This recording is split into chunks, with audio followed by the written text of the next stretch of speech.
Et avec nous sur ce plateau, le député de la première circonscription, Nicolas Metzdorf. Bonsoir. Bonsoir. D'abord, votre réaction au report de la venue de la ministre des Outre-mer, elle était très attendue par nos élus, notamment sur le budget. C'est un mauvais signal politique envoyé à la Calédonie ? Non, je ne crois pas. En fait, c'est assez technique, mais la défiscalisation sur les Outre-mer devait passer la semaine dernière à l'Assemblée nationale. Il y a eu une modification du programme dans l'étude des articles. Et donc, c'est tout à fait normal que la ministre reste un peu plus à Paris. D'ailleurs, nous, ça nous aurait permis de rester aussi, finalement, parce qu'on est venu quand même pour l'accueillir. Mais la semaine prochaine sera étudiée, comme le reportage vous le dit, la défiscalisation dans tous les Outre-mer. Alors, cette défiscalisation, elle a été restaurée par la Commission des finances, mais il va falloir maintenant valider ce choix en hémicycle. Alors justement, on parle de rabot, de la défiscalisation en Outre-mer. Ça ne va pas aider à relancer notre économie. Nicolas Metzdorf, est-ce que vous allez voter cette loi de finances ? Je pense que je vais la voter parce que la défiscalisation sera rétablie. Comme je vous le disais, en commission, on a tous voté contre la suppression de la défiscalisation, tous les groupes politiques confondus, et ça va être confirmé en hémicycle, je pense, cette semaine. Donc il est fort probable que dans le projet de budget... Vous avez quelle garantie, pardon ? Généralement, quand en commission des finances, tous les groupes politiques de l'Assemblée nationale votent contre la suppression de la défiscalisation, il est fort probable qu'ils reproduisent ce vote après en séance publique. Alors, un projet de loi de finances qui aura une répercussion sur notre budget. On est actuellement sur une corde raide. Les élus du Congrès, jeudi dernier, ont été unanimes. Le prêt garanti par l'État touche à sa fin et ils plaideront pour qu'il soit transformé en subvention. C'était une de vos promesses de campagne. Au vu du contexte national, c'est devenu une mission impossible ou pas ? C'est pas impossible puisque c'est dans l'accord de Bougival, en fait, la transformation de ces prêts en subvention, ça fait partie de l'accord politique global, c'est dans la partie économique. C'est essentiel parce qu'aujourd'hui, quand on nous prête 1 milliard, on rembourse 1,7 milliard d'euros, en parlant en euros évidemment. Et donc, la Calédonie ne peut pas supporter ça. Donc, il est important pour nous de convaincre le gouvernement de transformer ces prêts en subvention, mais ça passera par... finalement la réalisation d'un accord politique et son aboutissement entre Calédoniens. Parce que c'est ce que nous dit toujours l'État, c'est-à-dire on est d'accord pour transformer les prêts en subventions à condition que vous vous mettiez d'accord sur la partie politique. Alors justement, on va y venir à cet accord politique.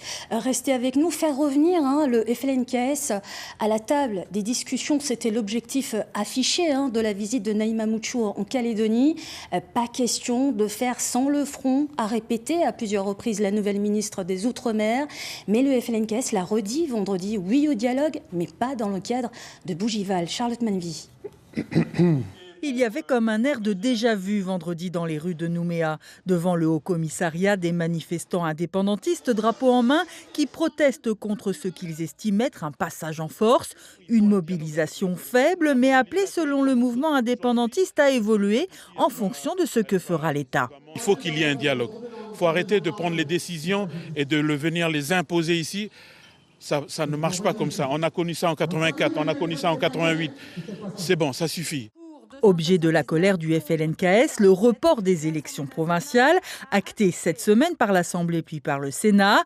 Au passage, le texte a été modifié. Il n'est plus question de reporter pour mettre en œuvre l'accord de Bougival, mais pour permettre l'émergence d'une solution consensuelle, formule approuvée par l'Union nationale pour l'indépendance, favorable à Bougival. Il n'y a pas vraiment une victoire d'un camp contre un autre. Il y a besoin, pour nous Calédoniens, de bien réfléchir pour nous mettre autour de la table et pour parvenir à une solution qui soit vraiment une solution qui soit partagée par tous pour notre pays. Mais faut-il pour autant repartir d'une page blanche comme le souhaite le FLNKS ou bien améliorer, amender Bougival comme le propose l'État?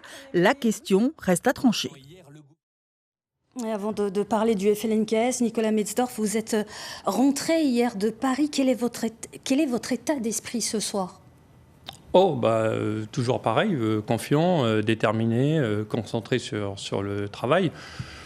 Très content que ces élections provinciales aient été reportées. Ça va nous permettre de voir si on peut trouver un chemin avec le FLNKS. Parce que ça, il va falloir quand même l'arbitrer rapidement, si c'est possible ou pas. Soit le FLNKS revient avec des propositions qui sont entendables pour les non-indépendantistes, soit le FLNKS reste en dehors et il faudra prendre les décisions adéquates. Donc si le FLNKS revient pour discuter avec des propositions entendables, discutons. On n'a jamais été contre, on a toujours été ouvert à la négociation. Par contre, s'il ne revient pas ou s'il revient avec des propositions qui sont inacceptables, comme je le disais, c'est l'accord de Bougival qui sera mis en œuvre derrière avec, il ne faut pas l'écarter, une consultation des Calédoniens pour savoir s'ils sont d'accord ou non sur l'accord de Bougival. D'ailleurs, le FLNKS qui est revenu sur le terrain, qui est de nouveau mobilisé ce vendredi, est-ce que vous n'avez pas peur que les événements de l'an dernier se reproduisent ? Mais il ne faut jamais être otage de la violence. Je pense, moi, je dénonce cette action de l'UC-FLNKS qui relève de l'intimidation. Enfin, je ne sais pas, ils ont quand même constaté les dégâts que ça avait octroyés au pays quand même, ces manifestations l'année dernière. On est en train de chercher 50 milliards, on essaye de chercher de l'argent pour les cantines scolaires, on essaye de chercher de l'argent pour les retraites de la CAFAT, où il manque 10 milliards. Enfin, ils veulent aller jusqu'où comme ça ? Donc, à un moment donné, il faut se reprendre, être des gens responsables. L'Union calédonienne, c'est le plus vieux parti calédonien, c'est 2 couleurs, un seul peuple. Il faut en revenir à ce slogan de l'UC. Sinon, on devra avancer. Nous, on tend la main, on dit on est prêt à discuter. Faut pas la taper, cette main. C'est-à-dire qu'il n'y aura pas de passage en force. Par contre, il n'y aura pas non plus une prise d'otage du FLNKS, du reste de la classe politique calédonienne qui est pour Bougival. Alors justement, vous dites que vous êtes prêt à discuter. Que seriez-vous prêt à proposer pour faire revenir le front à la table des discussions ? Mais nous, on n'a pas de choses à proposer parce qu'on est satisfait de ce qu'il y a aujourd'hui dans l'accord de Bougival. On a amendé déjà le projet de loi constitutionnelle. Mais comment convaincre le FLNKS qui dit que c'est niette Bougival ? Mais c'est quoi les propositions concrètes du FLNKS aujourd'hui ? Moi, je veux bien. Le FLNKS vient à la table des discussions. Bonjour, comment allez-vous ? Qu'est-ce que vous voulez ? Si c'est pour nous dire l'indépendance en 2026 ou l'accord de Kanaki pour 2027, ça sera non. Parce qu'il y a eu 3 référendums. Nous, on ne bouge pas de cette position-là. Donc, si le FLNKS arrive avec rien de constructif, malheureusement, ça n'avancera pas. Donc, comme je le disais, la visite de Naïma Moutchou sera, pour moi et pour nous, déterminante dans la mesure où ça donnera le cadre dans lequel veut se situer le FLNKS. Il faut qu'on tende la main une dernière fois, toujours, parce que c'est dans l'esprit calédonien. Par contre, il ne faut pas qu'on perde de temps, parce que la Calédonie, elle n'a plus de temps. Alors, vous avez dit à l'Assemblée nationale, et je vous cite Nicolas Mesdorf, « Rien ne se fera sans les uns, sans les autres. S'il faut encore prendre le temps de discuter, d'amender, qu'on puisse emmener un maximum de gens sur l'accord de Bougival ou sur un accord consensuel, quel qu'il soit. » Un accord consensuel, quel qu'il soit, ça veut dire que vous n'êtes pas contre un autre accord, si on comprend bien ? Non, ce que je veux dire par là, c'est que, vous l'avez dit dans votre reportage, Bougival, c'est la négociation la plus avancée qu'on ait jamais connue depuis le dernier référendum.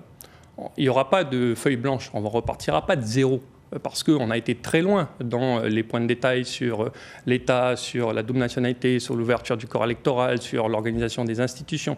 On ne peut pas balayer ça d'un revers de main, sinon il nous refaudrait 50 négociations. Mais ça reste une base sur laquelle on peut continuer à amender. Et je rappelle que la dernière fois, par exemple, on a rajouté dans le projet de loi constitutionnelle, qui n'était pas dans Bougival, que en cas d'indépendance, un jour, si jamais ça arrive en Nouvelle-Calédonie, tous les citoyens qui veulent rester français pourront rester français. Ce n'était pas dans Bougival, mais on l'a rajouté. Donc voilà, est-ce qu'il n'y a pas des choses à rajouter au fur et à mesure ? C'était d'ailleurs prévu par l'État que lors des discussions sur le projet de loi constitutionnelle, sur la loi fondamentale, sur la loi organique, il y ait des amendements. Donc on reste dans ce cadre-là. Alors, j'insiste, vous envisagez une suite politique si Bougival ne survit pas. Je rappelle que le Parti socialiste affirme qu'il ne soutiendra pas la réforme constitutionnelle s'il n'y a pas consensus. 2 choses. Le Parti socialiste, c'est normal qu'il dise ça maintenant parce que la main est tendue au FLNKS une dernière fois. Mais si le Parti socialiste constate que le FLNKS ne vient pas, personne à l'Assemblée nationale ni au Sénat ne laissera la Calédonie dans l'incertitude juridique dans laquelle nous sommes, et donc du coup dans l'incertitude économique et sociale.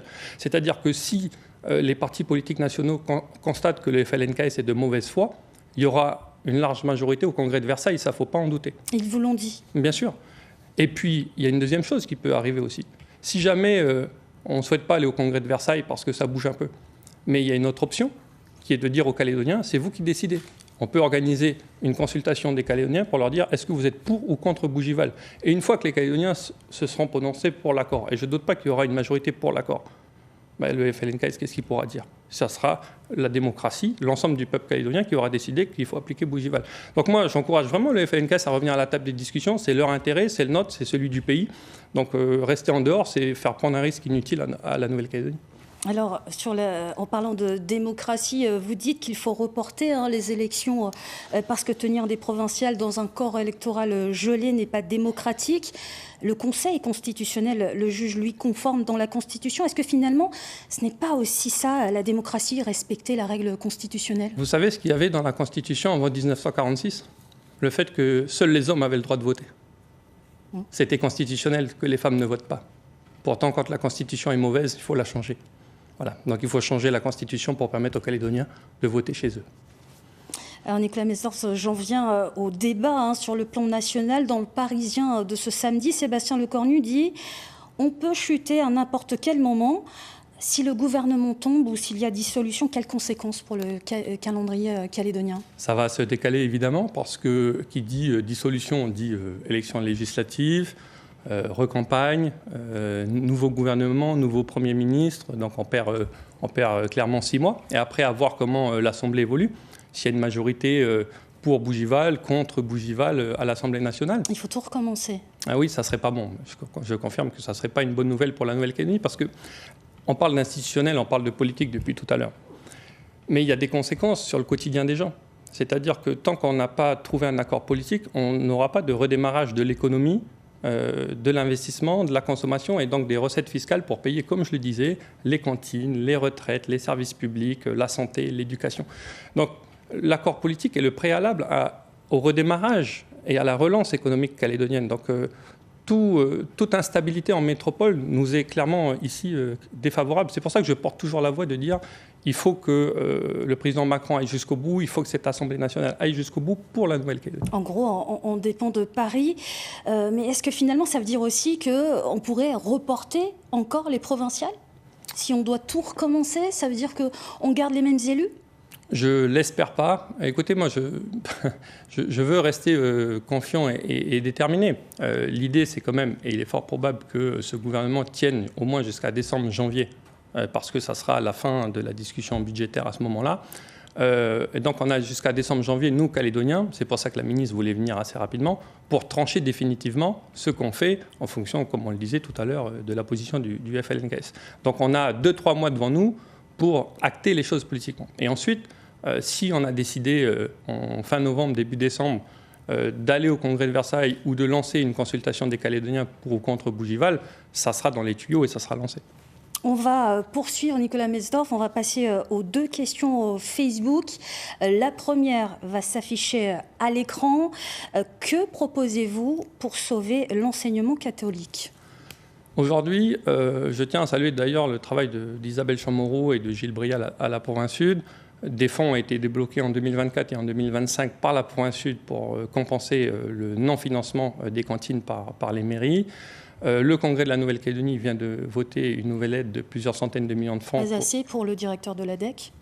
Moi, je pense que c'est clairement suffisant. Je pense que le directeur de l'ADEC utilise ce moyen de pression pour obtenir plus. Mais un moyen de pression qui fait enlever, certainement pour beaucoup d'enfants, le seul repas de la journée, je ne trouve pas ça très responsable. Donc moi, j'appelle le directeur de l'ADEC à réouvrir tout de suite et à donner un repas aux cantines, aux enfants des cantines. Aujourd'hui, il y a de l'argent suffisamment pour payer les repas. Et par contre, ce qu'il faudrait que le directeur de l'ADEC accepte, c'est un audit sur l'état des finances internes de l'ADEC. Parce qu'aujourd'hui, nous, on n'a pas de visibilité sur ce qui se passe à l'intérieur. Et quand on demande de l'argent public, la moindre des choses, c'est de montrer patte blanche.